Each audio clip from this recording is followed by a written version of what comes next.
साल पहले गया लड़का। एक छोटे से गांव में अर्जुन नाम का 16 साल का लड़का रहता था। अर्जुन बाकी बच्चों से थोड़ा अलग था। उसे वीडियो गेम या मोबाइल से ज़्यादा पुरानी चीज़ों में दिलचस्पी थी। वो अक्सर अपने दादाजी के पुराने कमरे में जाकर पुरानी किताबें, रेडियो और तस्वीरें देखा करता था। एक दिन बारिश हो रही थी। बिजली बार बार जा रही थी। अर्जुन दादाजी के कमरे की सफाई कर रहा था। तभी उसे लकड़ी के पुराने बॉक्स में एक अजीब सी घड़ी मिली।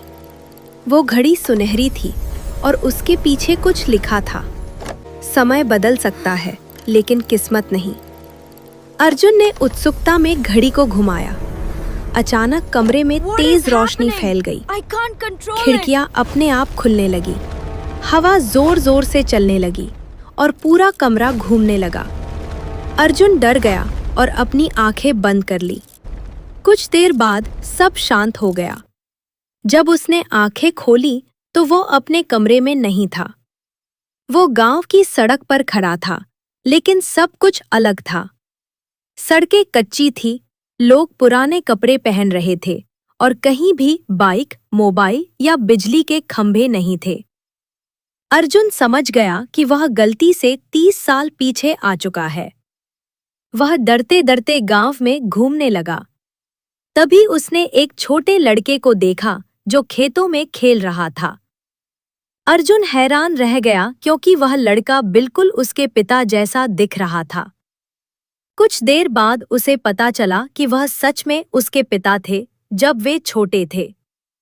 अर्जुन को यह सब किसी सपने जैसा लग रहा था। धीरे धीरे उसने गांव के लोगों से दोस्ती कर ली।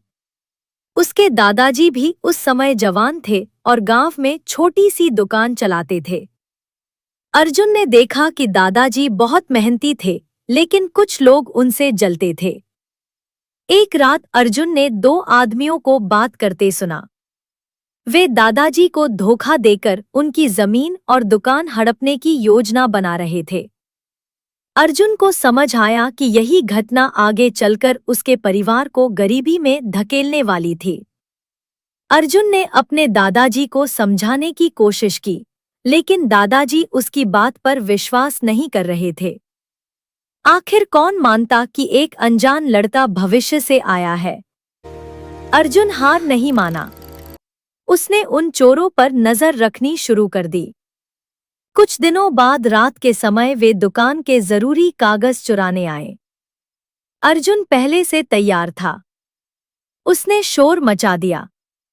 गांव वाले इकट्ठा हो गए और दोनों चोर पकड़ लिए गए। दादाजी की जमीन और दुकान बच गई। पहली बार दादाजी ने अर्जुन को गले लगाकर कहा, तुम कोई साधारण लड़के नहीं हो। उसी रात अर्जुन की घड़ी फिर चमकने लगी। हवा तेज हो गई और रोशनी पूरे कमरे में फैल गई। अर्जुन समझ गया कि अब वापस जाने का समय आ गया है। कुछ ही सेकंड में वह अपने कमरे में वापस था, लेकिन इस बार सब कुछ बदल चुका था। उसका छोटा सा घर अब बड़ा और सुंदर बन चुका था। दीवारों पर नई तस्वीरें लगी थी और उसका परिवार पहले से ज्यादा खुश था। अर्जुन ने दादाजी की पुरानी फोटो देखी।